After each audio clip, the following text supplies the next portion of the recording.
Hello, welcome back to the channel. So today we have a review for book 2 in the Bill Hodges trilogy by Stephen King, which is Finders Keepers. Thank you very much to the Somerset Library System for that one. I've got all of these books from the library, so I don't know why I'm saying thank you this time and haven't done any other time. It's not like I'm thanking Kindle Unlimited in the other bit.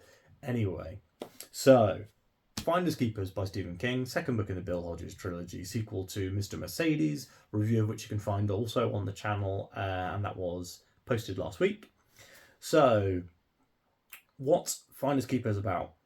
So, Finders Keepers is kind of a tale of obsession, and it is kind of a theme, kind of following on from Misery, another book by Stephen King that I haven't read, which in Misery, an obsessive reader kidnaps a writer and to get him to write more books about her favourite character. But in Finders Keepers, an obsessive fan in fact, I'll give you the setup. In 1978, there is an author called John Rothstein who's a recluse, who's shied away from public life and not released a book since the 60s. And an obsessive fan of his named Maurice Bellamy takes two men to Rothstein's house to attempt to rob him, because Bellamy has heard a rumour that Rothstein has continued to write books in his favourite series, the Jimmy Gold trilogy, and that there are we find out that there are two more books. Morris just thinks there may be more about this character. So Morris heads out with his cronies to this house, and they rob Rothstein. They steal some money, and they steal some notebooks. In the notebooks are handwritten books, sequels in this Jimmy Gold trilogy. So Morris, due to a turn of events, ends up going to jail before he can read the books, not for the crime that he committed with Rothstein, for the theft and maybe some other stuff, but actually for a different crime, a different, also terrible crime. But before he commits that crime and is arrested for it, he buries the books and all the money that he stole behind his house. And then in 2009, we see the prologue to Mr. Mercedes again, but from a different viewpoint. So in Mr. Mercedes, Brady Hartsfield, the Mercedes killer, drives a Mercedes through a crowd full of people waiting at a job fair, killing, I think it's like 9 people, and maiming and seriously injuring a lot of others. One of those seriously injured is Tom Salbers. So Tom Salbers, Tom Salbers is a real estate agent who's down on his luck, and he's got 2 kids, Pete and Tina. And when he's injured in the Mercedes killings, he's unable to provide for his family. He's angry. He's on crutches. They lose their house, and Pete and Tina are like terrified that their parents are going to break up. They're going to get divorced, and they're going to have to move again to an even smaller place. There's a lot of fear from Pete and Tina, and then Pete finds the trunk in the woods of the Rothstein notebooks and the money. And Pete decides to slowly, over time, gift the money to his parents, which he does anonymously. It feels like I'm revealing a lot of the plot of this book. This is kind of like the first 10, 20, 30 pages maybe, and it's on the blurb on the cover. And then he reads the notebooks, and he also becomes obsessed with Rothstein. So there's that mirror of Morris and Pete, who are both obsessed with John Rothstein's books. However, Peter has read the final two books in this series, which shows what happens after the third book that Morris hated so much, because he felt like the character sells out. So we also get some time to spend some time with Morris in jail. We find how initially how horrible his jail experience is, and then it gets slightly better. But it's still jail. And then in, I think it's like 2014, 2015, the money runs out. But Peter's sister needs some money to go to a fancy private school with Barbara Robertson, which is Jerome from Mr. Mercedes' younger sister, and they were best friends. And then so Pete decides he's going to try and sell the Rothstein notebooks to help his sister out, and this causes the whole kind of thing to start tumbling down, especially because right around that time Morris is paroled from prison. So we've got Pete, who's got the books. We've got Rothstein, who's a murderer out on the run. Not on the run, really, actually. He's a murderer out on parole, looking for the notebooks. And so it's a fantastic kind of a dual tale of this obsession. But then in the middle of this, we get Bill Hodges and Holly back again.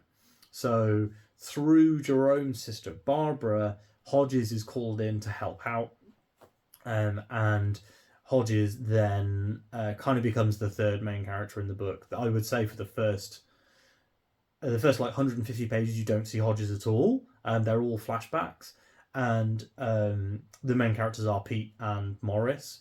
And I didn't really connect with Pete so much until the present day stuff. So when he got a bit older, I found it a little hard to connect with him when he was like 11, 12, 13. And I found Morris's character much more interesting in the beginning of the book. I really liked the passages about Morris's time in jail. I thought they were really well written. And there's kind of some content warnings you might want to look up again there about Morris's time in jail, which you might be able to guess, to be honest. And he references it pretty quickly early on in the book. However, so the first 150 pages have no Hodges, and the whole time I'm just sitting there going, I kind of wish Hodges was here. And I feel like I ended up rating this book a 3-star, and I think that it would have been an easy 4-star if we had been looking at a triple narrative. So if we'd been looking at kind of 1978 flashback, 2009 flashback, and then present day with Hodges interspersed the whole way through the book, I'd have been a bit more interested. But I spent a lot of the first half of that book, where there's no Hodges, going, where's Hodges? I'm reading the Bill Hodges trilogy.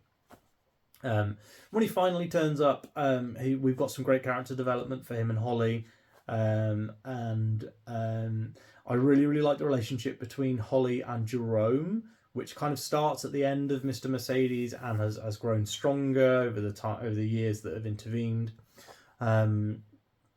So all in all, I thought that the book was really good. Despite me rating it a 3-star, I think that is purely because it took me quite a while to get into it. Whereas with a lot of Stephen King books, I'm basically off to the races straight away. I was with Mr. Mercedes. I was with I am now with the sequel, End of Watch, which I read about 40 odd pages of. There's also kind of a lingering mystery from the end of Mr. Mercedes, of what's going on with Brady. And I think that we don't get anywhere near enough of that.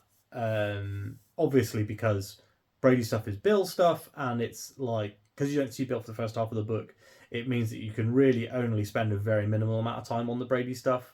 It comes up often, but I would have liked to have seen that a bit more weaved in, which maybe we could have done if we'd had longer time with Hodges.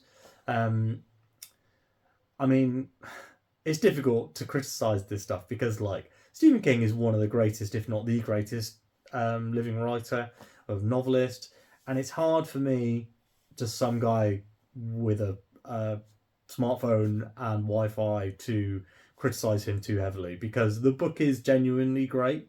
But I felt that because I had rated Mr. Mercedes, I think I rated that a 4-star, and Finders Keepers was definitively worse than Mr. Mercedes.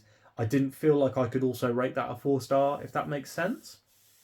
I ended up the final half of the book. Though I say the final half, the final like 130 pages I read in a single session, and I didn't stop reading until 1:30 at night. That's how much I enjoyed it. I even had a hot drink to drink, and it went cold because I was enjoying the book so much I forgot to drink it, and that never happens. So the end of this book is phenomenal, really good, really well paced. There's no wasted time. Nothing could have been left on the cutting room floor. The end of the book is brilliant, and there's like a tease at the end, similar to how there was a tease at the end of Mr. Mercedes. There's a tease at the end of Finders Keepers, which sets up some stuff for End of Watch, and that made me immediately want to pick up End of Watch. And I had to literally be like, no, it is 1:30. You have a toddler that's going to be awake in 4 hours, 5 hours. You need to get to sleep. But as soon as I woke up with that toddler this morning and I finished making breakfast and cleaning the house up, I started End of Watch, which is why I'm like 40 pages in now. So, would I recommend Finders Keepers? Yes, absolutely. If you enjoyed End of Watch, not End of Watch, if you enjoyed Mr. Mercedes, I think that it is essential reading. I also, you might love the opening, but my recommendation is to try and get to the Bill Hodges bit in a single sitting. Sit down, give yourself a couple of hours, make yourself a cup of coffee, and try and get through that whole no Hodges bit in one session, as that really, really worked for me. That would have worked for me, I think. I took 2 or 3 days to read that section and it wasn't as fun. So, have you read Finders Keepers? What do you think of the trilogy if you've read the whole trilogy? No spoilers for End of Watch because I obviously haven't finished it yet. Did you like Finders Keepers more than Mr. Mercedes? Let me know. If you also have any more Stephen King recommendations, please pop them in the comments down below. I'm thinking about doing a Stephen King What I Want to Read video, so more recommendations the better, because otherwise the list's just going to be The Stand, It, the JFK book, 22-something-63, 10? 22-10? I don't know. I'll find out before I make that video, I promise. Anyway, thanks so much for watching today's video. Leave as many comments as you like, telling me everything about the video, everything about the book, all of your thoughts. I love talking to people in the comments. I reply to every single comment, so get in touch. Like the video if you liked it, and share it with a friend if you want them to read Finders Keepers too. And I will see you in the next one. Bye!